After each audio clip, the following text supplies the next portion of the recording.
Nancy Mace is still obsessively grifting off of her trans bathroom crusade, and AOC at the very least has had just about enough of it. Take a look. I want to be very clear about this.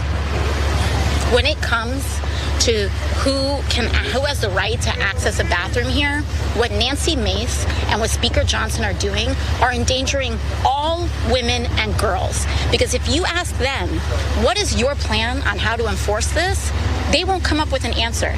And what it inevitably results in are women and girls who are primed for assault because people are going to want to check their private parts in suspecting who is trans and who is cis and who's doing what. And so the idea that Nancy Mace wants little girls and women to drop trow in front of who? An investigator? Who would that be? In order because she wants to suspect and point fingers at who she thinks is trans is disgusting. It is disgusting. And if a woman doesn't look woman enough to a Republican, they want to be able to inspect her genitals to use a bathroom. It's disgusting. And everybody, no matter how you feel on this issue, should reject it completely. I think those are not only strong words, but I also think it's the exact sort of framing that we need to remind people of, because that is not just an obvious consequence of what Nancy Mace and Mike Johnson are pushing for with the bathrooms at the Capitol, but that is literally what Republicans have advocated for in other instances where they got all into people's business with the trans issue. Like they are saying with these high school athletes, they do want to literally inspect the kids. They want to get into. They want to track their periods, and they want to get physically and in terms of your information. Privacy is miles away. You can't even see privacy in your rearview mirror. So she's 100% right to remind people of this. Now, Nancy Mace is going to pretend that it's AOC that's being unacceptable. She said AOC's not telling the truth. No one has ever said that women should drop trow. That's really disgusting. Yeah. It is disgusting. This entire thing is utterly disgusting and weird and creepy and also transparently grifty and all of that. But if it isn't a thing of you'll drop trow, then how exactly is this supposed to work anyway? Because you're saying trans people can't use the bathrooms. So how do you know? How do you enforce that? If you are not literally pulling down someone's underwear and looking at their genitals, how the hell would you know that someone was violating this in the first place? It seems to be an instance where it's either that or people have offered up the information, in which case you are literally penalizing them for honesty. But in other cases, what is it going to be? Like you're telling me that Marjorie Greene is not going to be looking every woman in the face and being like, is she womanly enough?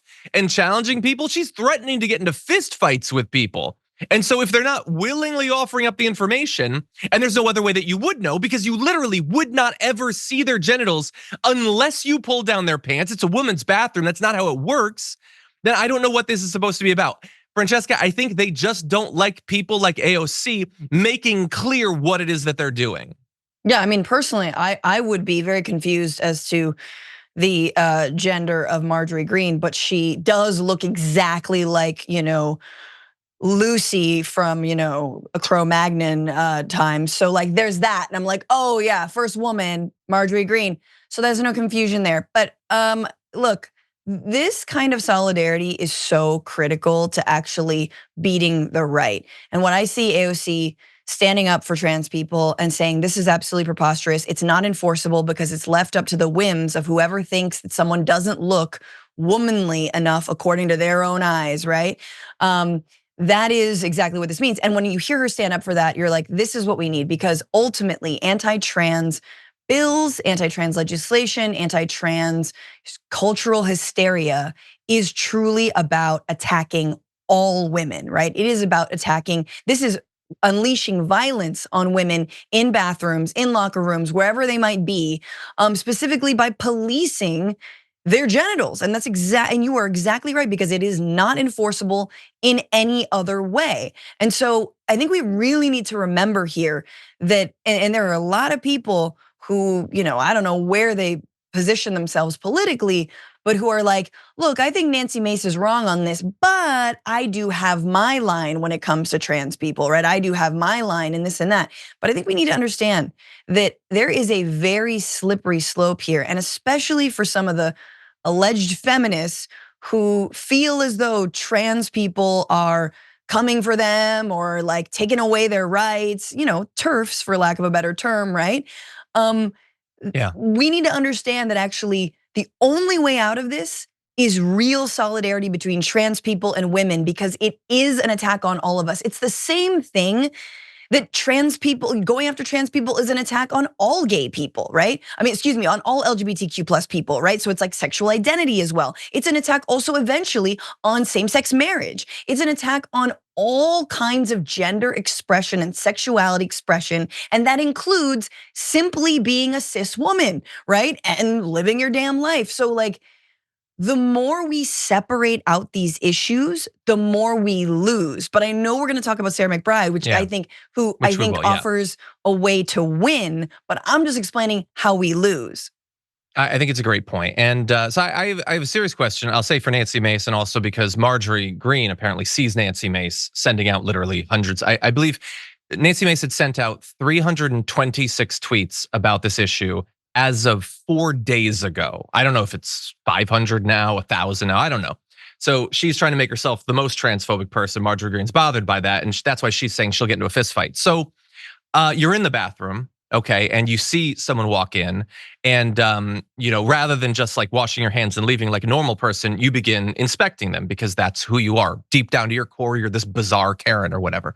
And so you think they're trans. So what happens? What do you do? Are you going up to them and asking if they're trans? Well, what if they say no? And yet you deeply suspect that they are, because that's the sort of person that you are. So what do you do? I mean, you talked about getting into a fist fight, but why exactly would this get into anything physical? They're not gonna start a physical confrontation unless, of course, you're literally blocking them physically from going to the bathroom. Is that what you're proposing to do? Or sorry, for Nancy Mace and Marjorie Greene, trying to have empathy for stuff that doesn't involve them, what might be difficult. So let me make it specifically about them. So again, I think people's physical appearance is literally unimportant entirely to politics, but they're hyper obsessed with how people look. So Marjorie Greene, let's say that a person thought that you looked suspicious. They might think that you're trans and they stop you. What do you do? Do you just, because you're so impressed by how transphobic they are, you bow and leave?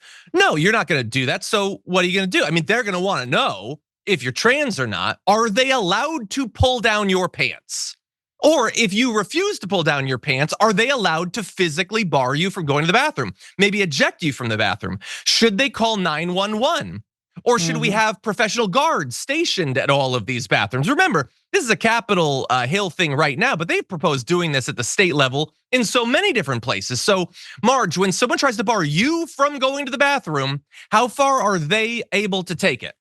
All of this is out, or maybe we just let people go to the goddamn bathroom. How about that? And then we focus on the real issues that are actually affecting people's lives.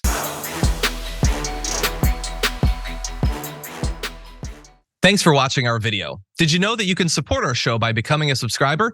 Just click the subscribe button and also ring the bell so that you get notifications when we're live or when we post new content.